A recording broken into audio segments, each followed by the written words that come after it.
Purihin ang mahal na Panginoon, mga minamahal. Narito tayo sa pinakamahalagang bahagi nating banal na gawain. Maraming salamat po sa mahal na Panginoon sa mga papuring awitin na hinati nating mga kabataan na pabilang sa ating choir. At sa pagkakataong ito, makinig po tayo ng banal na salita ng Diyos. Na ito po yung regular din nadala sa ating banal na gawain, ating beloved evangelist, Wildy Estrada Almed. Praise the Lord. My dear fellow countrymen, let us pray.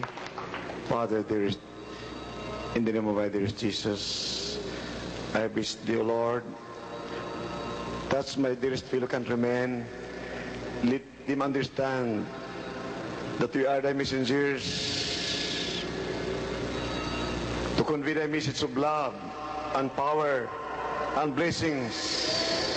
And those who will believe will receive blessings of power, healing of incurable sickness and diseases, solutions to heartbreaking problems. To all Christians involved by the Spirit of the living God, they have power to tread with serpents and scorpions and over all the powers of the enemy, and nothing shall by means hurt them. For the kingdom of God is not in word but in power. Father, this I pray in Jesus' name, heal people for thy message, and bind the power back as kasalan biliman das for them in Jesus' name. Amen and amen. Praise the Lord. Hallelujah. Hallelujah. Praise the Lord.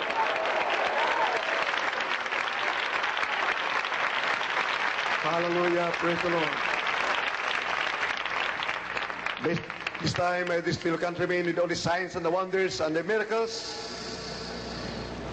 and blessings that everybody will receive, and those who believe, they have testimonies, very convincing, that only God could do it.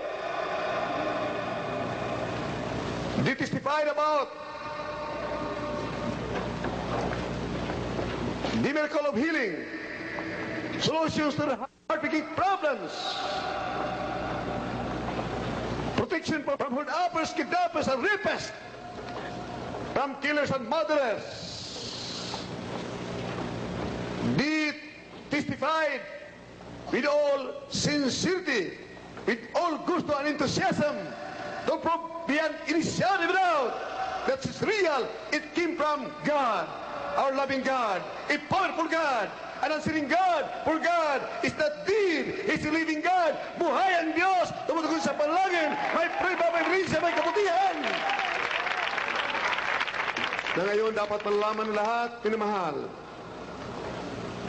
na ang nagpapahayag ng kabutihan, ng pag-ibig ng Diyos na makapangyarihan ay dala ang pagpapala. Pagpapalayan ang lahat nakikinig at nakapaniwala na hindi lamang salita ang naniwala, dumadalo sa mga congregations na hindi pinagpapala, walang kabutihan, hindi nalutas sa mga problema nila, hindi nagbabago mga galing nila. May mahal kayo nagpapadaya sa hanapin ng katotohanan o kayo mapalaya sa kami ng Diablo. Matanggap ang kalutasan sa mga problema, prima at ebidensya na kayo nasa katotohanan at Kristiyanong tunay na magmana ng buhay na walang gang.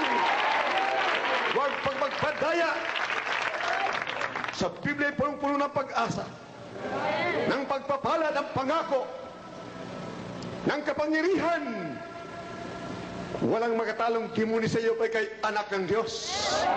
Anak ka ng Diyos na buhay, makapangyarihang Diyos. Sino makatalo sa iyo? Hallelujah! Praise the Lord! Glory to God! Marami nagtuturo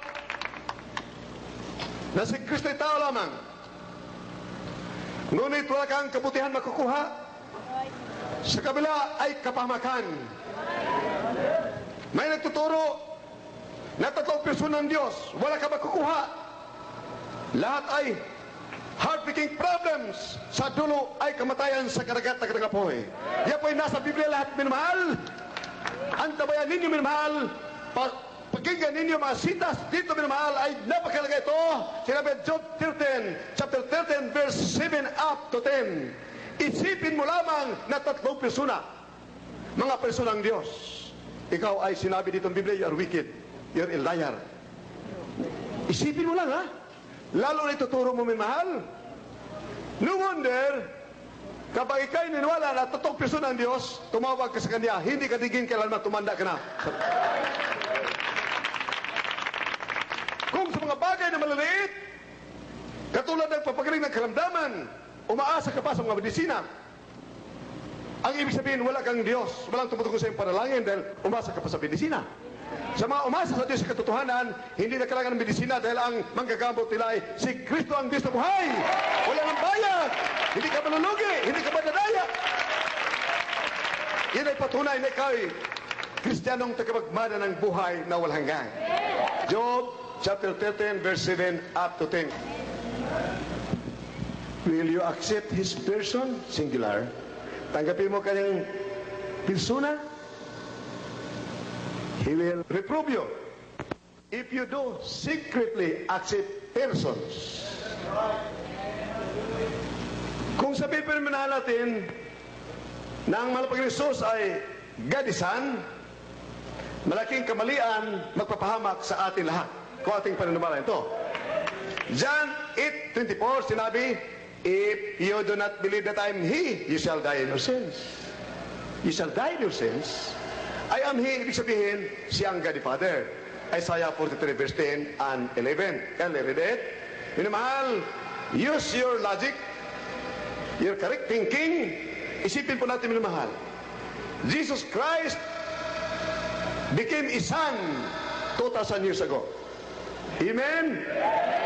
But here, in the wheel of prophecy, more than 200 scriptures to prove that Jesus Christ created the heavens and the earth. Amen! Hallelujah! Siya ang gumawa ng langit at lupa. Siya ang umpisa.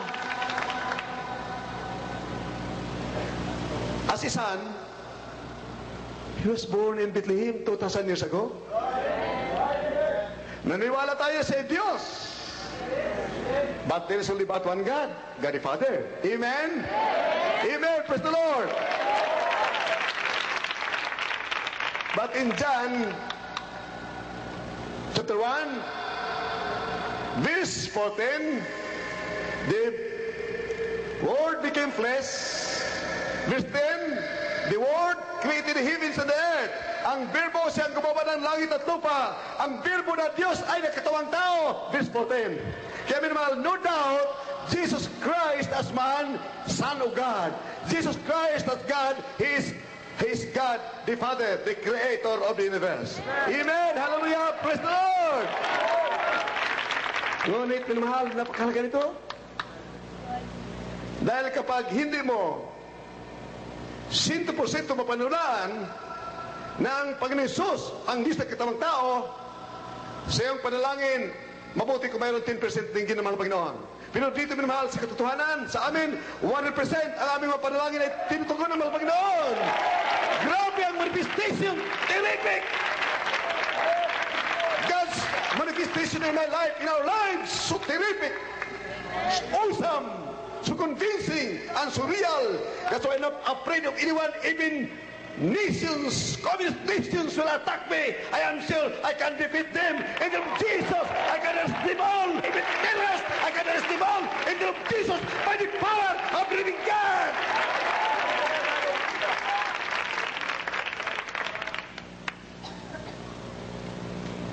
To convince the entire world that God is real, God is power, to become a son of God, is to become a powerful son of God, a Christian indwelt by the Spirit of the living God. Hallelujah! Praise the Lord!